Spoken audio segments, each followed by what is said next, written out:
Operation Domination is underway. The ultimate game plan to dominate your NFL experience. With your hosts, Dan you gotta be confident about your Achilles. Chase Thornton, Yeah, I mean, I got him at and Adam LaRue. Don't hope to be great and dominate. All right. Welcome back into Operation Domination. Don't hope to win, be great, and dominate. As always, I'm your host, Dan Mater, joined with the full crew. We got Adam LaRue and Chase Thornton in the building. I'm sorry we missed last week. That was my boo-boo. I did not have the technical equipment I needed. But don't worry, to make up for it, we're going to give you 2 episodes in 1 week. We're doing the running backs today. We'll have the wide receivers out for you guys tomorrow. So again, download Operation Domination, your favorite podcast app. Make sure you check out the video content on the Fantasy Football Advice Network YouTube channel at FF Advice Net. You may notice we also have a very special guest in the building, so we must introduce him properly. And now, for the moment you've all been waiting for, he's the best expert and writer on the huddle, the one, the only,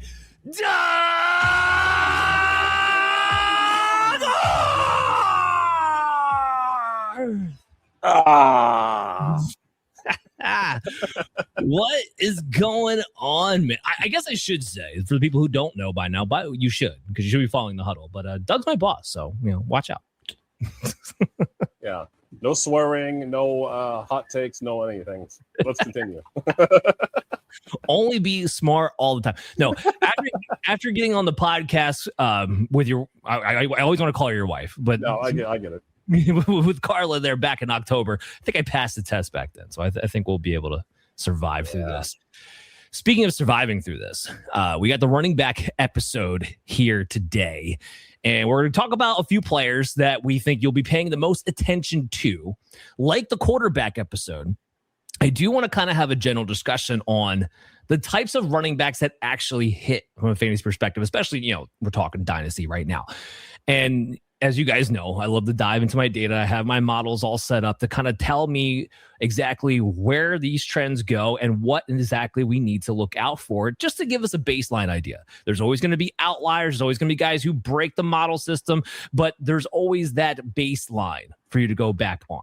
And the first one, and the obvious one, is the dual threat running back, right? The 3-down back. We want the running back who does it all. That running back is usually a guy who's going to get you at least 30 plus targets. This is his collegiate profile, by the way.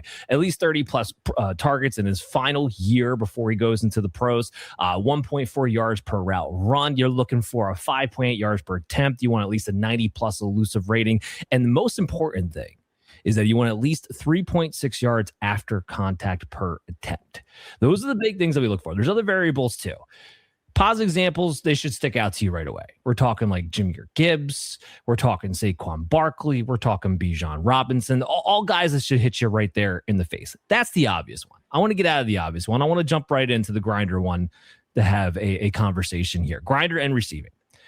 So with the grinder archetype, that is actually the second most successful archetype from a statistical perspective. And the reason should be kind of intuitive, because these are the running backs that generally will get starting NFL jobs. They'll get the bulk of the carries. They'll get the bulk of the red zone work.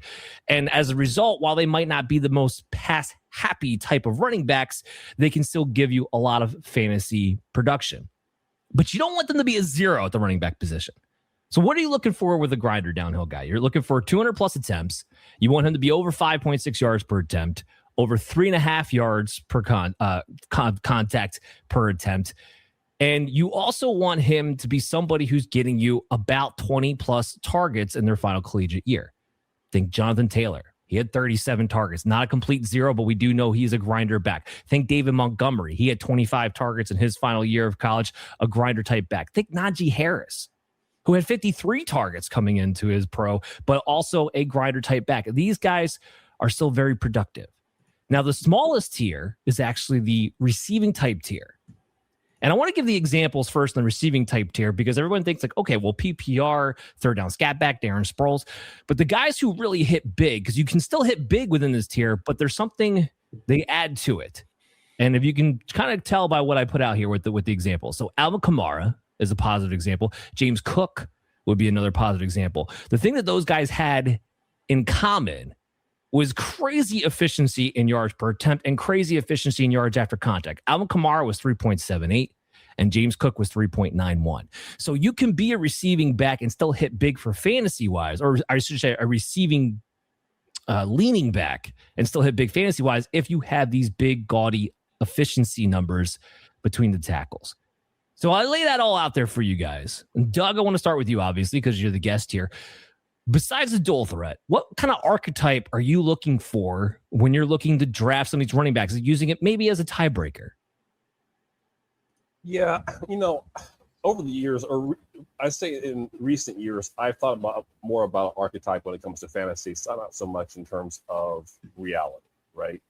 But I can understand what you're saying as far as the grinder being more, having a better hit rate than the satellite back, than the receiving back, because, at the end of the day, it's still about volume, and the way you're going to get your meat, the meat to your meal, your entree, is to the most touches, the carries. So if you're pushing 200 carries as a college prospect, God hopes you can average at least 5 yards a carry. Okay, now it's giving you your 1,000+ yards. If you're on a decent college offense, that's more like 6 yards a carry, and you should have double-digit touchdowns, stuff like that. So that's, if you're looking at this as being kind of a meal, this having a lot of carries is your meat, and then everything that you get on top of that, the touchdowns, whatever minuscule production receiving numbers that you get, that's the potatoes, that's the corn, that's the dessert, that's everything else. So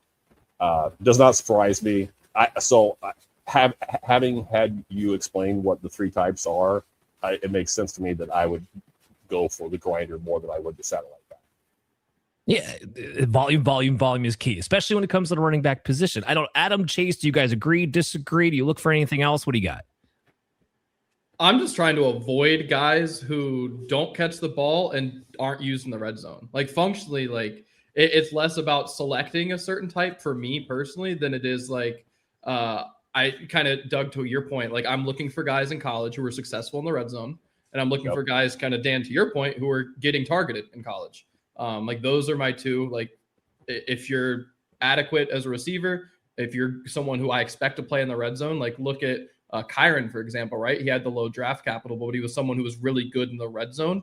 And I do think that being successful in the red zone is like a skill. Like, part of it's the offense, obviously, but part of it is like, you actually like playing running back in the red zone is a different skill than kind of the rest of the field. And you see that sometimes. Like James Cook, for example, didn't get a ton of touchdowns at Georgia, and it took him a couple years in the NFL. He obviously got there, right? Now he's like one of the best in the NFL in the red zone.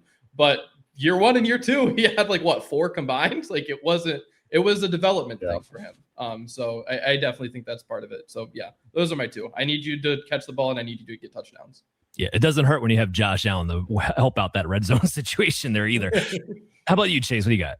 No, I tend to lean for the grinder as well, because, we've all played this long enough. We've all been in enough PPR, half PPR, whatever setting leagues that, we want a guy that catches the ball. And we all know that a target is worth basically 1.5 times what a carry is, but you're going to get a ton more carries if you're a grinder back, and you're going to get a ton more touches overall. And that overall volume of work, like Doug was saying, like you were saying, if you can be that grinder type back and run between the tackles and then occasionally catch a football. I love that you brought up Jonathan Taylor. He's near and dear to my heart as an ex-Badger. He was a guy that didn't catch the ball a ton in college, and he hasn't gotten, he hasn't been Alvin Kamara, targeted out of the backfield as a pro here. But I think he's shown, and he showed in college, when he did get the ball thrown to him, he could catch and he could make something happen with it. And he is the kind of guy that, yes, you are comfortable giving him 200, 250 carries a year, and then throwing him the ball 50, 60 times if you want to a year. And he's going to be able to do something with it. It's a very narrow window for the guys who are pass receive first out of the backfield and then can run or do run. I think of guys like James White, and how he was used in New England, a guy who leans a little bit more passing. And yeah, he had a year or two where he was very fantasy relevant. He had games where he was awesome fantasy wise. He was awesome in the Super Bowl, in my opinion. Should have won, again, another ex-Badger. Should have won probably the MVP in that Super Bowl, but they gave it to his quarterback because everybody loves Tom Terrific. But I really prefer a guy who I know is going to get volume on the ground and then can catch the ball if I want to throw it to him, as opposed to a guy who his only value is going to come, or the bulk of his volume is going to come from what he does catching it. And then I have to hope that he earns himself some touches or does something with those touches, like you were saying. Something, he has to do something crazy in terms of efficiency when he does touch and run the ball. I trust a guy who I know can run the ball and then make something happen with it in his hands, because once you pass a guy the ball, he's running with it. He's a running back. Yeah. So if I know the guy can run first, great. However I can get him the ball, I'm willing to do that. If I'm not sure the guy can run between the tackles all the time or handle that kind of a load, he's not going to be on the field as much, and hence he's not going to be scoring me points as often. I'd rather take the bite-sized pieces and have a lot on the plate than try and, guzzle a couple of mouthfuls. Yeah, I guess I can follow that analogy with the way you're going with that. Not just busting your chops there. And look, ultimately, when you were talking about different archetypes, right? Everything is nuanced, but this is basically to act as a little bit of a tiebreaker. Who, if you have a running back who's a pure grinder, doesn't get any receptions, if you have a receiving back who's a pure receiver and not very efficient, it gives you an idea of like, all right, well, which one do I have a better chance if I'm still going after a running back to get more value out of? That's the whole idea. And I love putting out those positive examples, even though they're more on the lead side, because it also gives the idea like, look, even this running back fits this, as long as he can get you this X amount of targets and this much efficiency between the tackles, now you still have a chance in that archetype in order to hit big like you would with the dual threats, which are just, that much more obvious. So go ahead, Doug. Yeah, and I want to be clear. We're talking about prospects here. So there's a couple things I want to say. So born and raised in Nebraska, right? So I got to see years and years of option football. I got to see years and years of not throwing the running back the ball because you didn't throw the ball, right? And some of the best receiving backs over the last 20, 30, 40 years, you think of Roger Craig, you think of Amon Green, you think of Tom Rathman, the fullback. Those guys, 10, 15 catches at most in their best year? Yeah. If that. And there's been plenty of other running backs that have come through, not to that have had that kind of success. But my point being is, just because you didn't get the opportunity in college doesn't mean that you can't do it in the NFL. And then on the opposite side, you got somebody like Woody Marks who has 200 plus catches in his career. What was it? SC, and I can't remember the first school he went to. It was USC, but it was the last one. I don't want to blank on the first one as well. I want to say it was South Carolina, but either way, 200 plus. I was 220, 240, 240 catches, somewhere in that neighborhood. Okay, so he can catch, but now is he a natural runner? That type of stuff. So the college resume is just that. It's your resume. It doesn't say what you're going to be at the next level. It says what you could be. Right, exactly. And that's all it is. Why'd you a prospect in the first is the whole key question here. I have a feeling what Jeremiyah Love could be is the next elite running back. And I don't think anybody's really sitting here and disputing that whatsoever. So let me give you guys some model props, and then I'll kick it to Adam because, he's a Notre Dame fan. So I know he's gushing because he has this opportunity.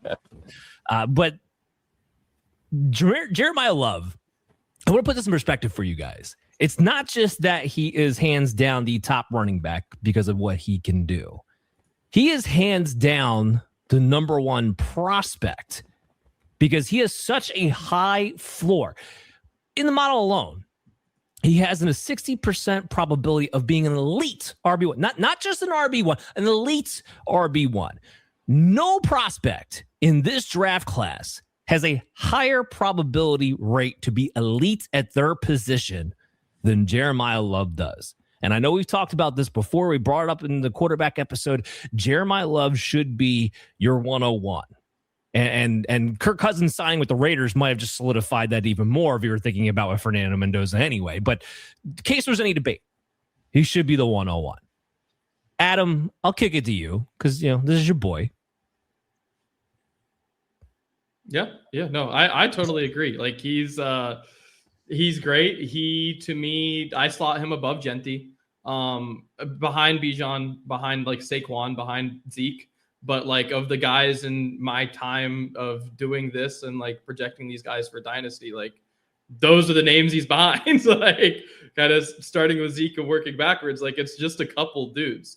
So yeah, I definitely, I think Love is awesome. I think he's a crazy athlete. He's got kind of to your points on like 30 targets. He had almost 30 receptions. And with that, he had just shy of a 90th percentile yards per route run. So receiving very clearly there. He has, I believe, 35 touchdowns over the last 2 seasons. So clearly meeting both of what I had talked about is like what I'm looking for, getting touchdowns and being a quality receiver. I wouldn't say he's the best pass blocker on the planet, but 1, you want to use him as a receiver, and 2, he's actually like pretty good, especially relative to what we've gotten over the last couple of years. All in all, I think he's a really solid player. And he's done so, like been this dominant and gotten this volume against like kind of regardless of what you think of Jadarian Price in this class. Like he's had NFL competition trying to steal away opportunities from him, and he's still got workhorse opportunities. I think he's 82nd percentile in attempts over the last 2 seasons. Like with an NFL back next to him, like still getting that kind of volume. I think that speaks volumes for clearly the focal point of the offense. And clearly, like at times where you saw him fade away from the Notre Dame offense, you saw what that meant.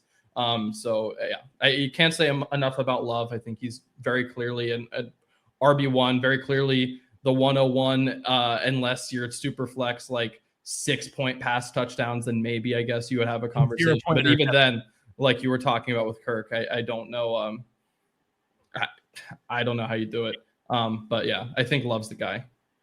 Yeah. So I'm glad you mentioned like where he kind of ranks up at, because that was gonna be my next question too. I should have hit you with the model comps. Here's the top 5 comps. And this was insane because again, no player got these kind of comps. Jahmyr Gibbs, Ashton Genty, Travis Etienne, Saquon Barkley, Devon Achane. Those were the 5 comps for Jahmyr. Like not a dud in the bunch, which is not something that typically comes out. 96th percentile. And here's what impresses me the most, because the only knock that people want to give him is like, okay, well, how big is he? How physical can he be? 4.5 yards after contact per attempt. Like a beyond elite. So, Doug, I kick this to you. And this is going to be a follow-up question to kind of what Adam was starting to allude to. Like, so you look at Jeremiyah Love. This is not a particularly strong draft class. So if you want to try to compare him to some of these other guys that we talked about, where does he rank amongst some of those top-notch players in your mind? Yeah, so for anyone who's been following my stuff, so before the huddle, I was with FF Today since 2006. I've been doing prospect profiles since 2013, I think. So we're going back a ways with this.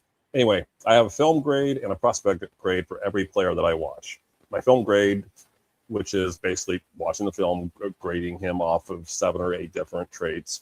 I have those scored. You'll understand when you see it on the huddle. And then my prospect grade is what I think he can be at the next level. So I just want to be clear about that. My film grade for him is 70.5 out of 80, and my prospect grade for him is 47 out of 50. The first score puts him in a tie for first with Bijan and Genty over the last 5 years of evaluating running back prospects, while the second score ties him with Genty. So does that help you, first of all? Yeah, well, it puts him right there. Yeah. Kind of clarifies it up real nicely. By the way, and if you want to know the surrounding, so I have, and this I think I have on my spreadsheet here, I have it ranked on terms of film grade. I could sort it pretty quickly for prospect, but Bijan, Genty, and then Love. Then right after that, it's Breece Hall and Amari and Hampton. Those would be the top 5. Because, for example, I didn't have an Achane. He wasn't on my radar that particular year, so I didn't evaluate him. that's still an area of which I want to own a running back at. Very, very, very much so. By the way, checking out the huddle. Gibbs is up there too, by the way. Oh yeah, Gibbs is up there too, of course. Make sure you're checking out the huddle so you can catch Doug's film analysis and you can catch my analytical profile analysis. We're teaming up and combining it for your most complete NFL prospect profiles that you can get here. So again, that's at thehuddle.com. Chase, my question to you is going to be a little bit different because I want to see from your perspective, where do you want them to go? Because you're looking at the teams here in the top 10. And I mean, there's 3 that stuck out to me that I think would even think about running back. But at the same time, I can't see Love getting outside the top 10. Maybe a team trades up. Who knows? We'll have to see. But like I identified Tennessee, the Giants, and Washington as 3 teams most likely in the top 10 to maybe want to take a Jeremiyah Love. Do you see the same way? Is there another team that you kind of have in there? Where would you just like them to go in general?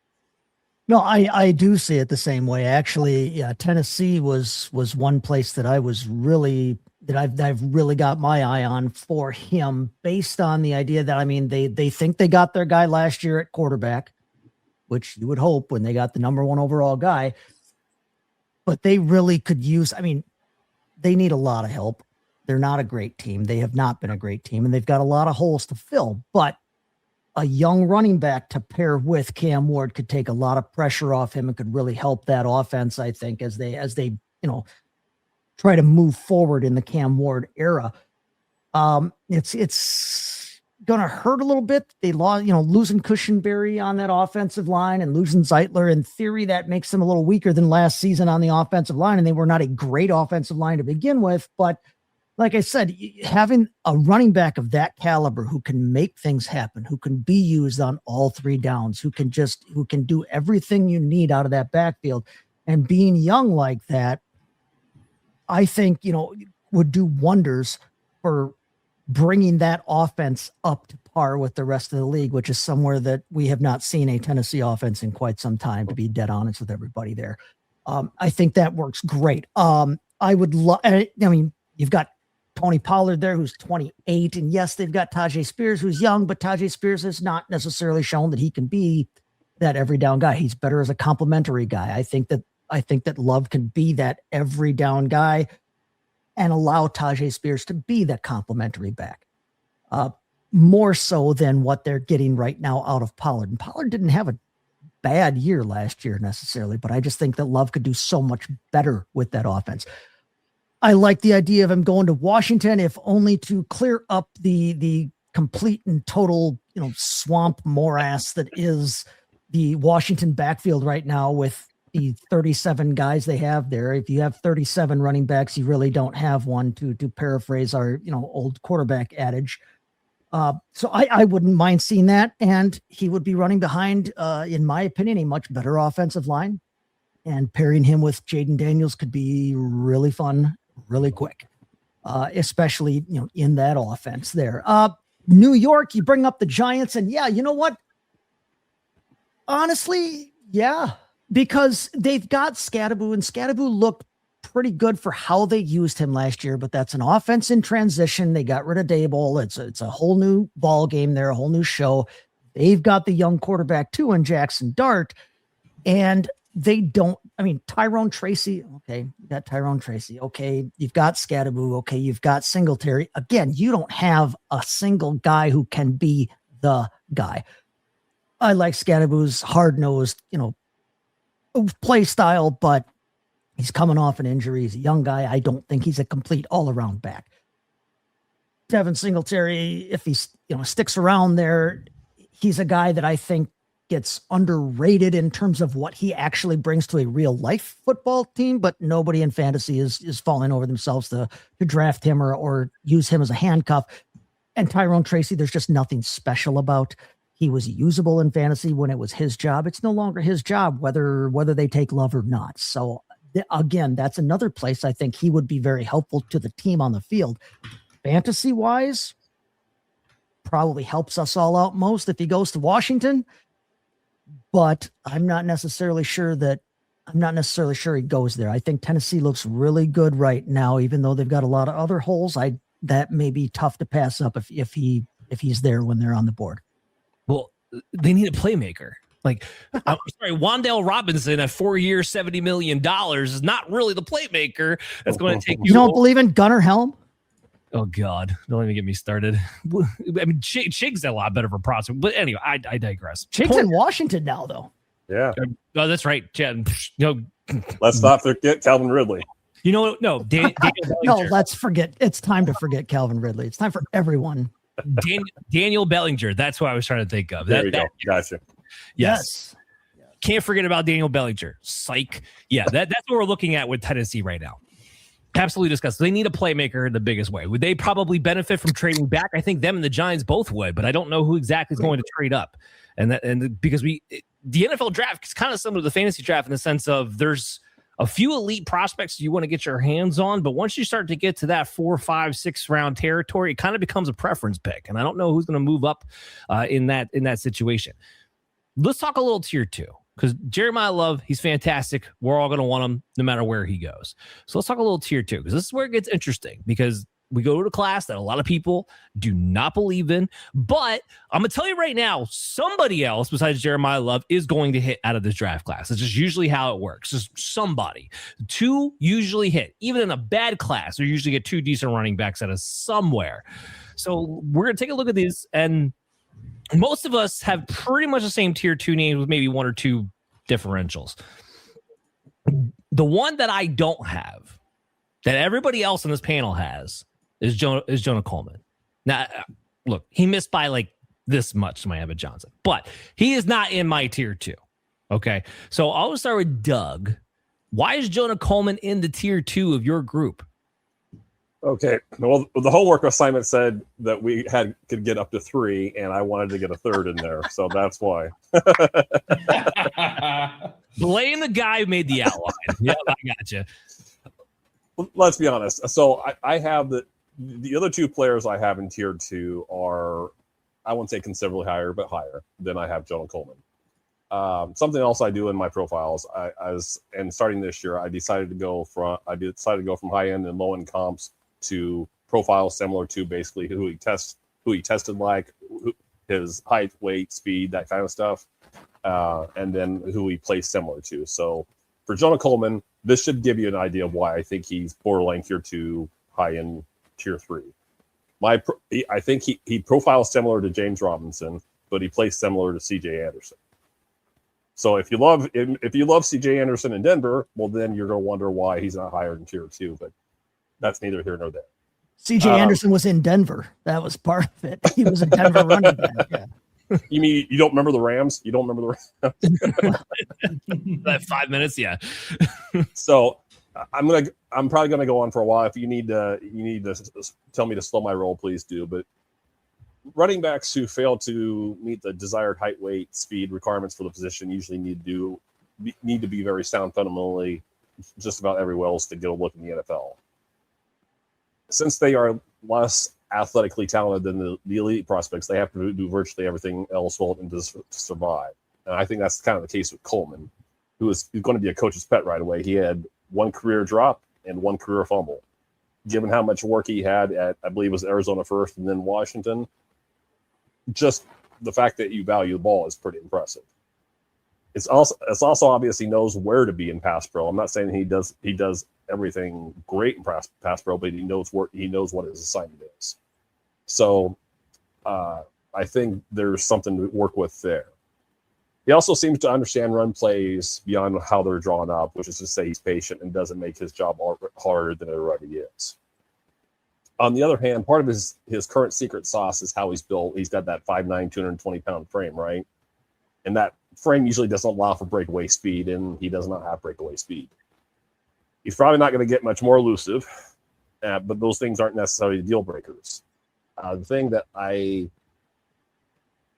had the most trouble with is he doesn't maximize his frame. If you're going to be 5'9", 220, you should be a bowling ball. You should run over people because you're going to have to be lower than pretty much everybody that tackles you. And I don't think he does that enough.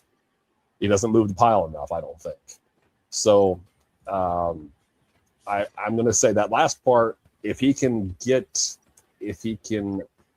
not lower center of gravity, but be more of that bowling ball, I think he can end up being a very good 1B back who doubles as a short yardage goal line hammer. If he doesn't, he may not make it to a second contract, or he may not get a second contract. So I think that's where we're at with him. The reason he's tier 2, just like I said, it was because the homework assignment, but I can make a case for him because he does a lot of things that you need to do as an NFL running back well, or at least he did them in college. Whether he ends up being anything more than good backup depth, I don't know. But that's where I am with him. Yeah, I mean that's kind of the conversation I feel like we're going to ultimately find our way into for most of these guys. But here's what I'll say. Like I said, Coleman was not in my tier 2. The pro case for Coleman, and I'll just give you what's funny about the model situation, is that of the guys that are in our tier 2s that we're going to talk about, he actually has the best probability to get RB1 potential out of all that group. But he also has the highest bust rate out of Mike Washington, Emmett Johnson, and Jadarian Price, according to that. So that's on the model side, which I put a lot of stuff that goes into that. What does stand out for him as far as what he actually gave you a season ago is that he did get you to 3.5 yards after contact per attempt. And he did get you 34 targets. So again, we talked about the grinder types. Well, the grinder types that have a chance to hit bigger than just being grinders, the guys who got you at least like 25 plus targets. He did get to that number. So he's not a total 0, in other words, as far as the passing game is concerned, and he can at least be serviceable on that end. But what we don't get, and this goes to the explosiveness, I mean, 4.8 yards per attempt when you weren't playing against the best of competition out in Washington all the time. And your run grade was an 83.8. It's respectable. It's not great. It's not awesome. Your athleticism percentile is 45th, 46, if I really want to stretch it, which is about the average percentile if you're doing a 0 to 100 scale, which is what I do. So it's like everything's just kind of middling. So then I look at, okay, if everything's middling, then what's the draft capital expected to be? And most of my projected draft capital is based on NFL mock draft database. And of these guys, Jonah Coleman is the one guy who's expected to go lower than Emmett Johnson, lower than Jadarian Price, lower than Mike Washington. Now, not much lower than Mike Washington at the moment. And I think Mike Washington might be moving up boards, though, even still. But we're talking early day 3-ish pick, maybe 5th round. So if that's going to be the case for a guy who doesn't wow you, then really the only pathway in my mind he winds up having to be fantasy relevant is if he finds himself in a Woody Marks situation where he gets drafted as a backup, everybody gets hurt, and he just winds up in a total volume crunch. And because he can do a little bit of both, he winds up being, a top 24 fantasy running back that nobody really actually wants to own. So that's kind of how it boils down. So that's kind of how I see Joe Coleman. That's why he misses a little bit. And I'm sorry, Adam, I keep going back to you for Notre Dame, but I'm just going to do it because Doug has somebody that, or didn't have somebody that the rest of us kind of have, in Jadarian Price in the tier 2. So you had Jeremiyah Love. Jadarian Price was obviously, for obvious reasons, the clear backup. And therefore, he doesn't have the best resume to necessarily build a ton off of. But, and this isn't just Adam, and this isn't just myself, because I also have Jadarian Price leading my tier 2 at the moment. He does have the expected draft capital behind him higher than the other guys, regardless of that. So, Adam, take it away on Jadarian Price. Why is he in your tier 2? Why is he on your radar? Yeah, no, Jadarian Price is really interesting because, like, it's I don't know about you, Dan. He broke my model, like, completely, just in the sense that, like, not like, oh, great, like, literally having someone being the RB2, like, to a Jeremiyah Love, like, it's like almost a Felix Jones type situation where I'm like, I like contextually, my model is not built for this. For you to have like a true blue chip prospect next to you, but you also be an NFL prospect. I had such a tough time with him. But film grade wise, he's someone who, it's really interesting because you can definitely watch him and tell that he hasn't gotten the play that Love has, right? Like you can tell that he doesn't have as much experience. And this is a tough distinction to make. I think he has a very good natural feel for the game. I think he has very good instincts. He just doesn't have the experience. Like I think that he has good spatial awareness. I don't know that he always knows the right lane. I don't think that he always has the greatest understanding of where guys are just straight up lining up. I think he knows bodies around him. Like I think he knows when guys are coming up against him, but I don't think he always knows where players start at on the field. It's just such an interesting watch with him. But you look at the acceleration, you look at the speed, you look at the long speed. Like he's the guy. Like all of these guys like look like plotters, look like guys who James Robinson was a great one for Jonah Coleman, for example. Like look like very replaceable running backs. And I think that when you watch Jadarian Price, you can totally watch him go like, I could see how this guy busts. But he's the only running back past Love where it's like, I see the world where he's a fantasy star. I'm not saying it will happen. I'm not saying it's particularly likely, but he's the only other guy where I go, the ceiling's there. Where and look, to get the touchdowns that he got with Love there is really impressive. Like he does clearly have a nose for the red zone. Now, to caveat that, or you just talked about Jonah Coleman being a pretty solid pass blocker in this tier. Price is not. Price is very much so not that, and he pairs that with not being a good receiver. And to me, like the vision thing, I think can be fixed because I think that's very clearly an experience thing. And like I said, I think his natural instincts are good, and it's just kind of refining that with experience. The whole third down is rough, and that's one where it has been very, very hit or miss at the NFL level to develop. I think as a runner, all of his problems as a runner are very fixable. His problems as a receiver, I don't know that those ever get better. And that's, I think, if you're going to push him down here, I think that's the biggest reason. If you're going to leave him out, to me, that's the biggest reason why you would. And if I can just give some context to the pass blocking thing real quick. So I'm with probably I say a handful of other people at least from last year. You guys remember Travion Henderson, right? Best pass blocker in college I think I've ever seen. Goes to the pros, and of course he lands in probably the one spot where let's say the offense asks you to do probably more than you should be asked to do as a rookie, right? As a rookie running back. I still think he's going to be a very good pass blocker, but my point being is great pass blocker in college as a running back does not mean you end up being a great pass blocker in the pros, at least in year one. So if we're saying that these guys are average pass blockers in college, we better not expect squat in year one, maybe even year two. And it's just to say that's a skill that's hard to develop. Yeah.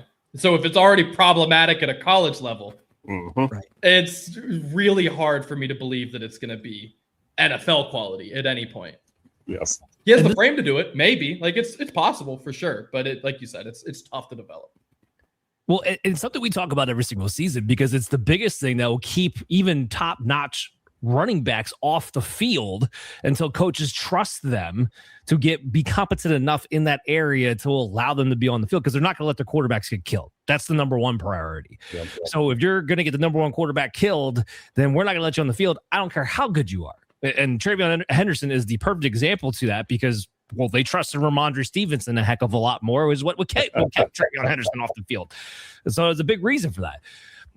Adam, I'm with you with everything that Jadarian Price said. I want to bolster your argument in a couple of different ways. One, when he did get the football, he's a hell of efficient. We're talking 6 yards per attempt. We're talking about 3.92 yards per contact per attempt. That's awesome. We were also talking about a 45% breakaway. Now, we're not talking about a ton of carries. He had about 113, but that's a pretty big rate for a guy who's built a little bit bigger. And, guys were giving him crap because he only ran a 4.49. I thought the 4.49 was impressive because I had him projected for a 4.53 somewhere in that area. So I thought he actually did a little bit better than I thought he was going to. So when you combine that with you have decent size, you showed that you're able to run through contact, you showed you're able to be efficient with the touches that you did get. And remember, like you said, being efficient is actually more impressive when you talk about a running back whose biggest role is in the goal line. It's hard to be efficient when you only have 3 yards in front of you to run. It makes it a little bit more impressive to me from that standpoint. Is it a little bit of projecting on my part? Absolutely it is. But with a back like Price, that's where the expected draft capital comes into play. If you sit here and tell me that Price isn't going to get drafted until day 3, that's completely going to change the calculus as far as how these guys are going to rank out. But I think he's... He's just a nudge above 0 in the passing game for me, just because he does have the athleticism, I think, to be able to take a screen and pop it. And that could be enough to where maybe he has a ceiling output. Like for my probability outlines, as an RB1, he's got a 15% shot, but RB2, RB3 is a 42% shot, combined with those two. And that's kind of what I think he is. He's going to be an RB2, RB3. He's going to kind of be on your radar. You're hoping for touchdown equity and you're hoping for the opportunity. We'll have to see. But Chase, I'm going to go to you on this next one, because you also have a key player that we need to talk about in your tier 2, and that is Mike Washington. And this is the one that everybody is actually excited about because he can run. He is athletic. We love the explosive athletic guys. They're so awesome. We want to play Madden all the time. It's not really how it winds up working in fantasy football or NFL, but we still get excited about it nonetheless. So you have Mike Washington, your tier 2. Talk to me about him and what your expectations are. Oh, Mike Washington. I mean, he's been all over the place in terms of, where he's played in his college career, but he ended up at Arkansas, which, is in the SEC, and he performed pretty damn well his senior year. But when you talk about Mike Washington, I mean, the guy is built like the Undertaker, but he runs like the wind. And that's got everybody's like blood just pumping, right? Everybody's excited about it. I mean, 6'2", 228, runs a 4.33. That doesn't come along very often. When you see guys like that, that is an elite combination that has some potential there. You talk about Mike Washington. I mean, I wish he was a little shiftier in that. I wish he ran a little bit more like he was, the Sherman tank that he's built like. But this is a guy that you can't ignore that kind of potential when you're talking about that combination of size and speed. There are not a lot of guys in the league who have that same toolkit. Right. He doesn't catch the ball. He didn't catch the ball a ton, but I think he's got good vision. He's got good footwork. I think he's able to find holes. He's able to hit those holes quick. I think he's more of an early down guy than he's ever going to be a pass catcher, but he's the kind of guy that I think he's a willing blocker. He's got the size to block. I think he can be taught to block. We just got done talking about this. We just had this conversation in terms of, pass blocking in college versus the pros. But he's the kind of guy that's got the size where if he can learn his assignments and just get in somebody's way, even he's big enough to hold somebody up long enough to get a pass off. So I think he's always going to be much more that 1 and 2 first and second down guy. But I mean, his scores for me, they ranked in the top 4. That's enough to put him in the second tier in a class that I kind of see as a comp. This class I see as a compromise between the last 2 classes that we had. Remember 2 years ago, everybody hated that running back class, right? And I actually liked that class. If you remember, I liked the running back class of 2024 better than a lot of people did. I don't know if I would tout that, but you did. No, I'm not. I mean, I'm not bragging about it, but I'm saying then Jonathan Brooks got hurt and he stayed hurt and he came back and he got hurt again. And Trey Benson got drafted behind James Conner and couldn't beat out Amari DeMarcado. And then when it was his turn, he got hurt. And Marshawn Lloyd, who I liked better than maybe anybody else in that class, not because he went to Green Bay before they drafted him. Sure. I said it, and you can go back and check the tape. I liked Marshawn Lloyd a lot, but he decided to get hurt and stay hurt and come back and get hurt. And it's nobody in that class has been snake bit in terms of like anybody being able to see the field. Everybody except maybe Tyrone Tracy. And we talked about him earlier. He's not anything special. So you had 2 years ago where there was nobody that anybody wanted to touch for fantasy. And then you had last year where everybody seemed like they panned out where they went. Even the guys that got hurt were looking awesome before they got hurt, right? This class is kind of somewhere in the middle there, in between. After Love, I don't think there's anybody special in this class. And every single guy in this class, literally every single guy from 2 down to 15 could end up being a dude, could end up being 2024. We've got to see it shake out here. But I think that this class falls somewhere in between. And I think Mike Washington, with that combination of size and speed, it is a really intriguing prospect for me. And I can't look away from that long enough to convince myself that anybody else belongs in that tier. And he doesn't. He's a maddening prospect. He's absolutely a maddening prospect. On one hand, you have a guy with, we're talking over 6 yards per carry. We're talking about 3.8 yards of contact per attempt. With the 4.33 speed, it's incredible. And yet, his elusive rating is 73. Right. It's so ironic he ends up at Arkansas because it's like the school of the one gap and go running back. Right, yeah. And that's exactly what he is.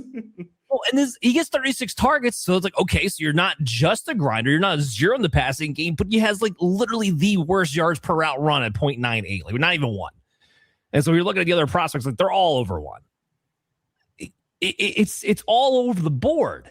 So the model, just to give you an idea here, the probabilities: 12% RB1, 13% RB2, 71% outside the top 36. So we like all these things, but models, it's telling you, look, this type of back doesn't pan out. And I think it nailed the top two comps because the top two comps were Jalen Wright and Isaac Guerrero. Yeah, That's exactly what we have. Now, what panned out for Jalen Wright and Isaac Guerrero in a way?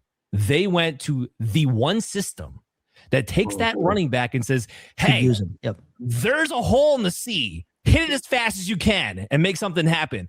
And that's what could potentially happen with Mike Washington. That's why he's still going to be on my radar in that tier 2, because if that hits, it can go crazy. When I watch the film, I see Raheem Mostert. And we know what that can take in that outside zone type of scheme. Doug, you talked about it before you came on the show, the idea that maybe Seattle is in on a guy like this, who just hired Brian Fleury, who is the tight ends coach of the San Francisco 49ers, to keep that system going. And they have a big vacancy at the running back position right now. I know it ain't going to be George Helani who's going to be the starting running back. I know that. Shout out Boise State, right? Yeah, exactly. So, I'd be interested because I loved your film breakdown on Mike Washington. I'd be interested in what you see with a guy like this. Okay, so yeah, I'm with you guys pretty much across the board here. We're talking about guys he profiled like. I'm talking height, weight, speed, vertical, broad. Adrian Peterson coming out of college. That's the guy we're looking at here. And no, he's not. I didn't say he's Adrian Peterson. That's the guy that. That's what. You heard it here first, Doug Orth. That's just what the measurables say. Yeah. Just what the measurables say. Now, I want to say something that I observed when I was watching. Okay. Well, let's go to the PFF stuff real quick. Then I'll come back to that. So he was the only running back in college football last year with 30 or more runs of at least 10 yards and 17 or more runs of at least 15 yards on less than 170 carries. Big play. Just big play. Okay. Now, he did that in the SEC on a 2-win team, and this is the part I wanted to get to with tape, that relied heavily on RPO action, made Washington an east-west back. He is not an east-west back. Do not put the ball out in front of him and have him go parallel to the line of scrimmage. I'm not saying that he can't read. I'm not saying that he can't read that. You want speed and power, potential power like that going straight. You don't want it going east-west. And too much. He benefited from having Taylor Green as the run threat, but he didn't benefit from the Bobby Petrino offense, which was to have him run east-west before he keep him inside the tackles, don't make his job any harder than it has to be, and have him go straight forward. You know he's not an elusive back. He's not even, I wouldn't say he's even a powerful back, or at least he doesn't always run that way. Now, there was the one game against Texas, he ran over Michael Taft. He was a powerful back on that play. So I just wanted to touch on, we know, I'm sure we haven't mentioned it yet, the fumbles. Oh my God. 9 fumbles on 361 offensive touches over the last 2 years. Doesn't matter that 6 of them were in 2024. Dude, high and tight. Fine type. My play style comp, and it's funny that I wasn't you, Adam, that mentioned the one cut and go running backs out in Arkansas. I hate going same school comps. I saw Darren McFadden, and I said play style. He's not that kind of prospect, but I saw the play style. I saw Darren McFadden, straight line, fast. Yeah. Well, I clearly agree with you. Well, Adam, let's talk about a player that we agree with. That's Emmett Johnson. And I think he has to sneak into that tier 2 level. Again, if it sounds like we're not blown away by these guys, we're not. But somebody is going to give you value. And it might be a guy who can do a little bit of everything. And I think we kind of see that a little bit in Emmett Johnson's resume. But I want you to go ahead and take it away. Yeah, Emmett Johnson was genuinely the Notre Dame backs, like in my bias notwithstanding. Emmett Johnson was my favorite pure film watch of this running back group. And that's saying something because like Claiborne, for example, is like really fun to watch. Whereas like I don't necessarily have him graded super highly, but he's fun to watch. You got to give him that. But Emmett Johnson is what took the cake for me. I admittedly, it was tough. I moved him around quite a bit because analytically, normally I use a 2-year sample, and last year was not the best year for Emmett Johnson. He's definitely like this past year is why we're talking about him, to be clear.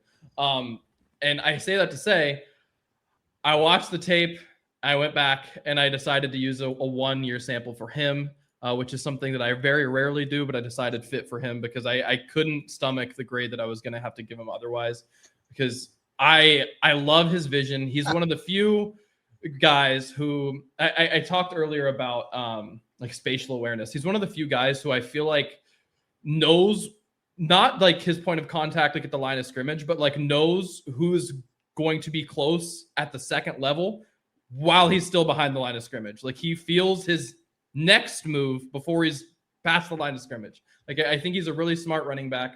I think his acceleration, I was surprised by his testing, looking back at it. Like I know his relative athletic score is largely getting tanked anyways by his size, but nonetheless, I feel like he accelerated better than that. And I think the agility times were really interesting in that I think he was like 70th percentile in on one of them. And then I think in the 3-cone, like 40th. Like I think he looks quick. I think he moves really well. I don't long speed's very clearly not there. I think he's like a tested like a 4.55 guy or something like that. And I think that's real.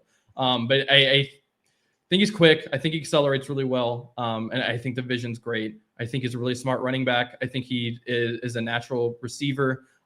Pass pro at his size, probably not something you're going to be super worried about, but I think he tries. He gets in front of guys. I think kind of same thing, right? Like I think the spatial awareness is there. I think he kind of sees where guys are coming from. I don't think he has the size. He doesn't have the anchor.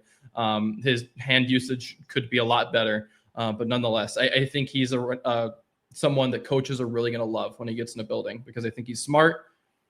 Clearly, like for his size, I'm not going to say he runs with power, but for his size, he is not at all afraid of contact. And for the type of running back, he is not at all afraid of contact. For a guy who I think wins with quickness, he will hit you. So, yeah, I really, really enjoyed watching Emmett Johnson. I think he was probably the back where like preconceived notion having casually watched versus like really getting into the weeds and watching all 22, where my opinion changed the most. And that's fair. He gives you a little bit of everything. 250 carries and 54 targets. Awesome. We're already down the workhorse back here as far as his production profile goes. Great. Fantastic. Over 5 yards per attempt. Cool. Over 1.27 yards per route run. Also cool. Just under 3 yards per attempt for after contact, but it's still 2.95. He's like just under the threshold. Breakaway 27.8%. Not super awesome there, but that's kind of going with the profile of what we already knew.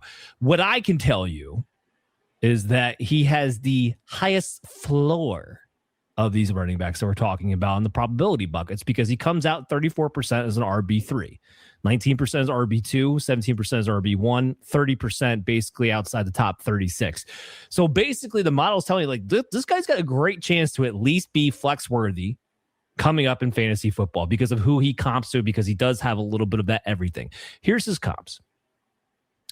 Alexander Madison.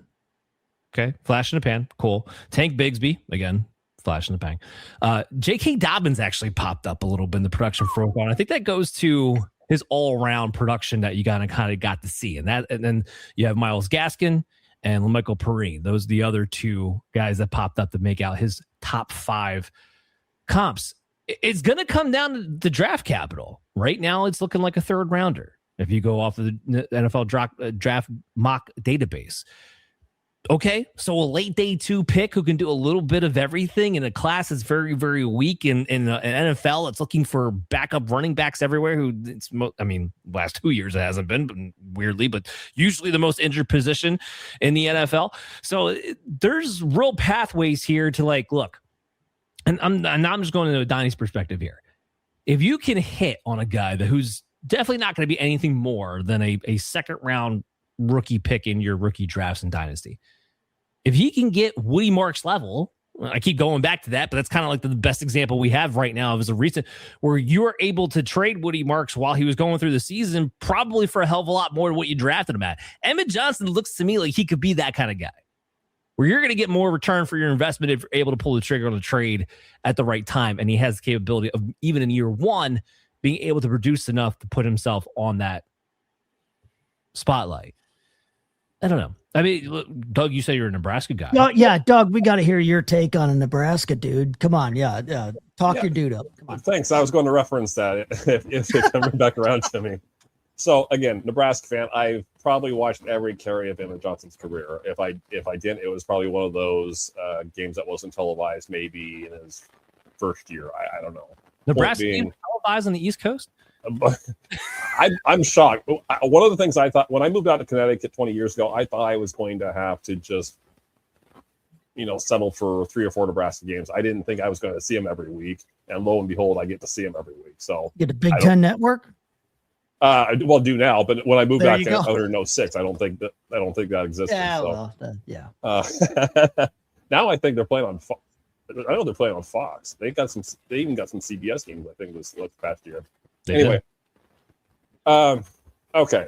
So up until last year, I could tell you who Emmett Johnson was last year, but I'm not sure the coaching staff could because they were giving Dante Dowdell equal amount of work. And that's not to say that Johnson didn't improve from last year to this year, because he obviously did. But I found it so funny, like in the first couple games of this year, they were talking about, Emmett Johnson's going to be.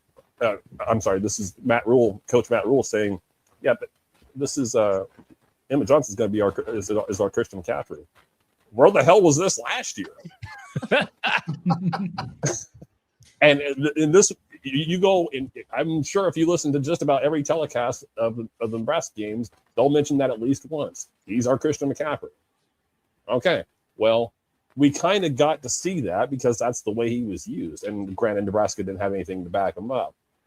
Anyway, let me get back to, I think I'm going to be in pretty much agreement. Adam, I think you pretty much detailed everything. I have all my notes on him. You probably did it in a shorter way than I'm going to do it, but profile similarly to Giovanni Bernard in terms of the height, weight, how he tested out. I think he plays like Aaron Jones. That was my play style comp for him.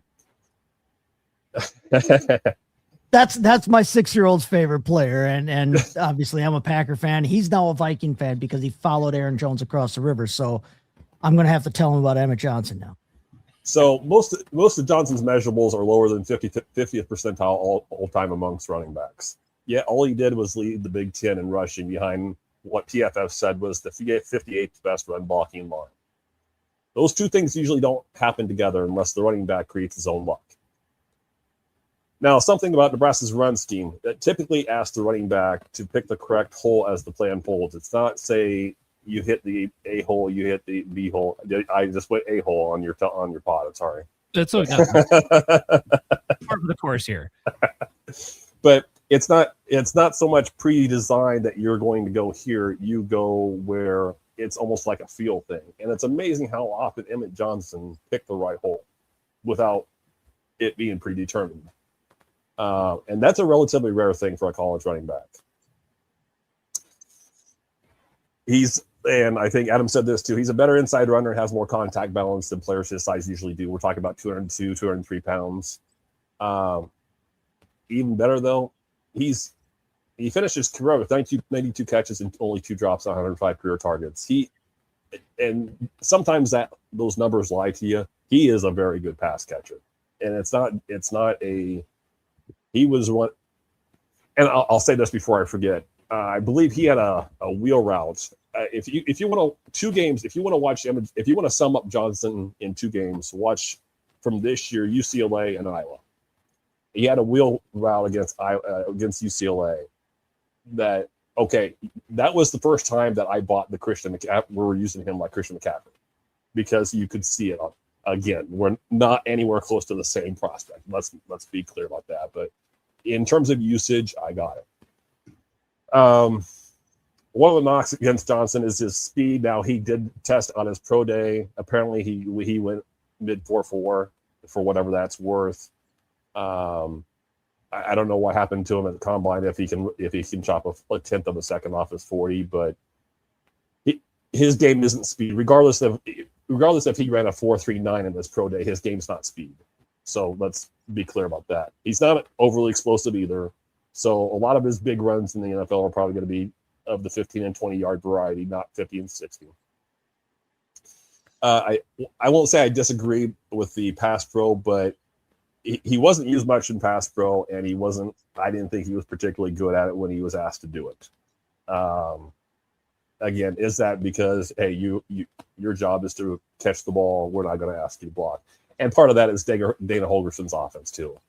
I don't know if Dana Holgerson has ever had a good pass blocking running back in one of his offenses. So whatever. But I think his size and speed limitations might cap his ceiling. But and this is the last thing I put in the profile of him. Running backs who possess his patience, vision, and pass catching skill tend to play for a while in the NFL. And I think that's going to be the case with Johnson. Is he Aaron Jones? No. But is he I'm not going to call him a poor man's version. He's better than a poor man's version of Aaron Jones. But he's in that stratosphere. I'll put it that way. I wanted to say that's what she said about 6 times during that analysis. Emmett Johnson, if you're out there, keep picking the right hole, buddy. You're going to go far in the pros. It wasn't just the hole comment. Well, the picking the right hole was about 10 seconds later. Oh yes, all the lovely things we have here. Sorry. That's what she said. That's fantastic. Listen, I want to go around the horn. I want to get to the sleeper guys. I'm just going to have everybody talk about what their sleeper running back is and why. So I'm going to start with Chase there on the far corner. Chase, who's your sleeper running back of this group? Maybe not the most popular Penn State running back, but Nicholas Singleton out of Penn State, the senior there, 6 foot and 224, and he runs a 4.35. So kind of some of what I said earlier about, size and speed combination there. He's got the explosivity. He's hard to bring down. He's a good receiving option. I think he's a good route runner. I think he's got decent hands. I think he can pass block, and he's smart. He knows his assignments, and I think that's going to go well, and it's going to serve him well in the pros there. Like to see him be a little shiftier. I'd like to see him make guys miss a bit more. He's pretty upright. He's pretty straight line, but I think that if he goes to the right team, he can make something of that, and he can be a usable fantasy asset. He, like so many others in this class, though, it's going to come down to draft capital, because behind Jeremiyah Love, it's all dependent on where and when these guys go. Nicholas Singleton, that's my guy. Okay. Well, I'm going to jump in actually, because I have the other Penn State running back in as my sleeper. So just to kind of keep them together here a little bit, Kaytron Allen is my sleeper running back going into this class. Like his vision, that he's definitely profiles as a true NFL running back that teams are not going to be afraid to give volume to. He had 210 attempts just this past season. And unlike some pure zero grinder backs, again, kind of going back to the archetype, he is He is a better than non-zero. Okay. So 23 targets last year, 18 receptions. He gives you a little something there, enough to stay relevant where he might not get completely pigeonholed into one role. And we've seen some of those guys be able to hit in the past. But off of 210 carries, 1,300 yards. So he had over 6 yards per attempt. He had 3.77 yards after contact per attempt. So he's got everything I'm looking for. And believe it or not, for a guy who's only projecting as a below average athlete in the percentile, I have him at 39th, which is just below the average mark there. He still had an elusive rating over 100 because the guy does make guys miss within small spatial areas.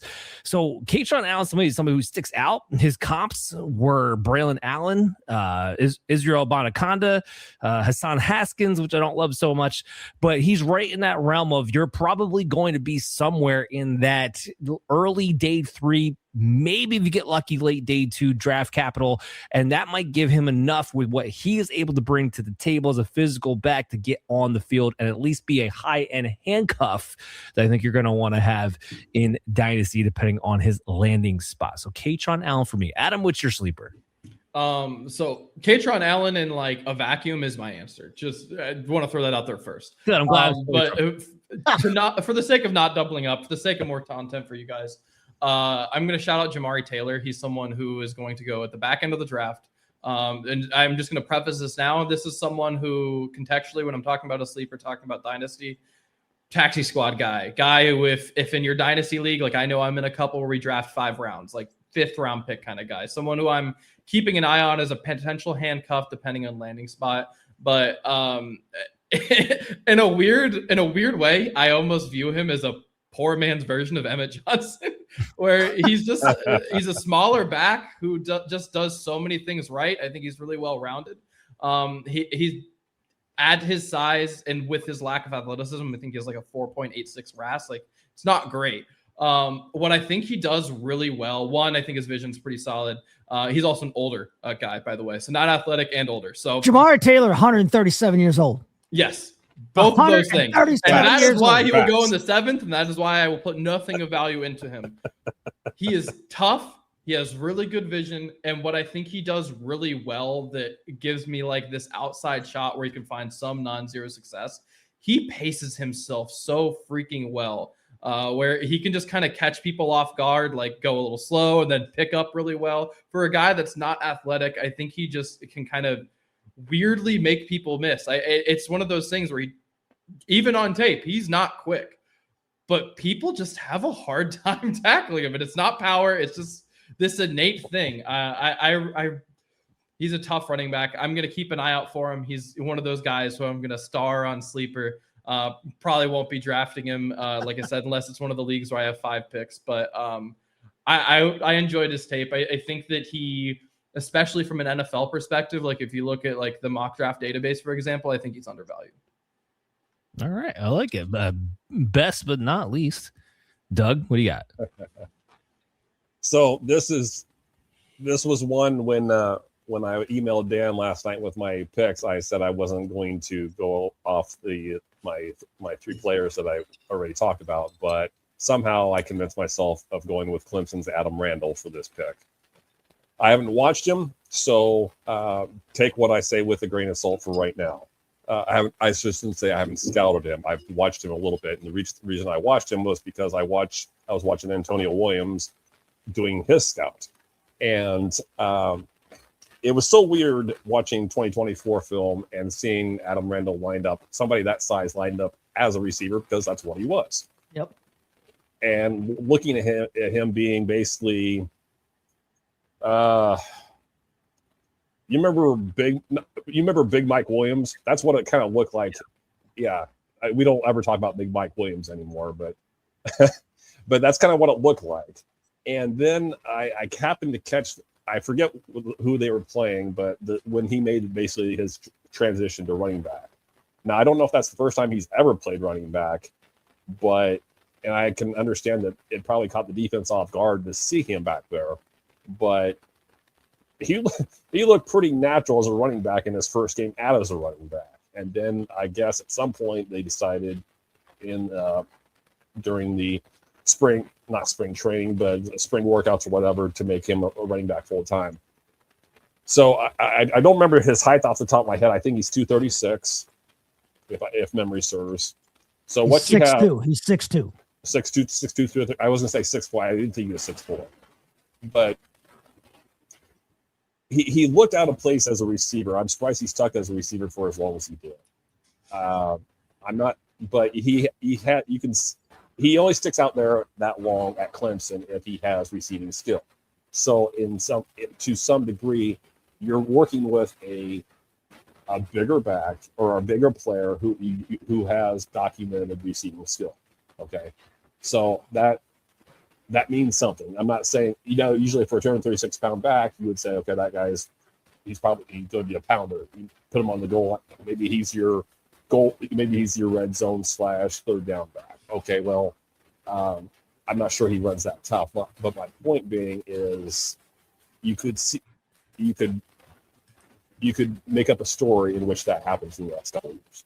At that size, if he does learn to run tougher, you could tell yourself a story that's what he ends up being as a probably at that point 240-pound running back. That he could be a third down back who occasionally sees some work at the goal line. My dynasty rookie drafts for 3 rounds. I'm probably not taking Adam Randall the first 3 rounds, if that helps at all. But is he somebody I'm not starring, but somebody I put on my watch list in those leagues? Absolutely, because I think there is some. I don't have taxi squads either, but he would definitely be somebody that I would taxi squad. He was my pick for like the guy that fantasy wonks are gonna seize on, because he's the X receiver playing running back. He's got that size. He's got one of the best speed scores in the whole class, and he's also one of the younger guys actually in this entire running back class. This is a geriatric running back class. The average age of this running back class is over 23 years old, and he's only 21 and a half years old right now. So, I agree with you that I think Adam Randall will, at least he's going to have some fantasy juice in terms of draft capital.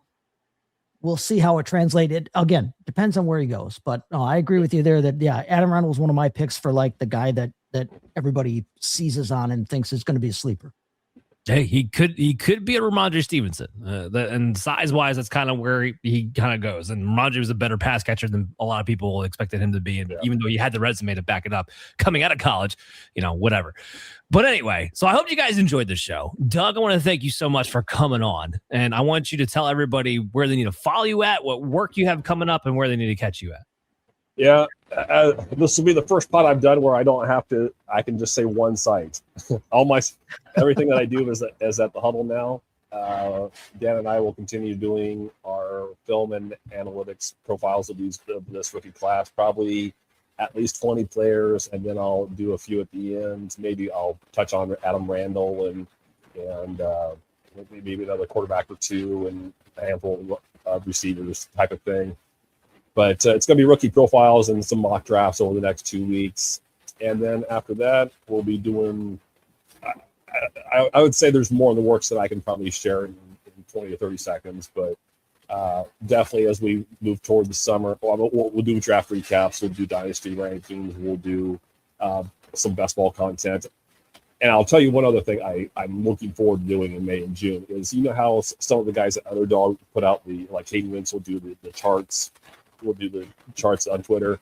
I'm looking forward to doing some of that, but in article form. So it'll be over a various number of topics. So I'll get to learn how to play with graphs on Excel now. I got so many graphs. Give out data. Absolutely loved having you on. I'm so glad we were able to make the time. Guys, make sure you check out Operation Domination on your favorite podcast app and check out our video content when you go to the Fantasy Football Advice Network. 2 things before we completely close out of here. 1, make sure you tune back in again tomorrow because we will have the wide receiver episode for you guys. And 2, finally got this officially done, so I know what the heck we're doing. The draft stream for the first round and the second and third round. We are going to be doing a watch party style, but still we got some professional broadcasting going on. That will be hosted by yours truly over on Fantasy Football Advice Network at FF Advice Net. Of course, you'll see Adam and Jason in the background throughout both those streams as well, I am sure. So guys, make sure you buckle up because it's going to be a fun first 3 rounds and hang out because we're better than hanging out with NFL Draft and ESPN. Oh, wait, that's right. They're the same thing. Let's not have a monopoly. Come over and watch us over at YouTube. You guys soon.